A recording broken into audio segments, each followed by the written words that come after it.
Paano malaman na si Afa may gusto din sa'yo or kaya seryoso sa'yo? Malaman mo yan kung lagi siyang may time. Kahit busy ang life niya, may time pa rin siya sa'yo. Ibig sabihin nun, importante ka. At may respeto siya sa'yo. Kung mayroon kang plano, handa kang suportahan. At hindi nang huhusga sa'yo, bes. Hindi tulad ng iba na, ano ba yan? Parang mas alam pa niya ang buhay mo kaysa ikaw. So, piliin mo yung afam na may respeto sa'yo at sa pamilya mo. At isa din kasi yan sa mga sign na seryoso si afam.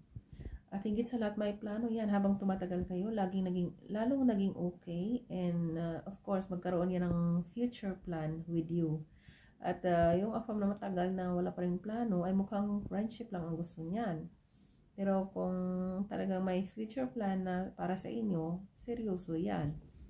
At habang tumatagal, nananatili yung pagiging respetado niya sa'yo.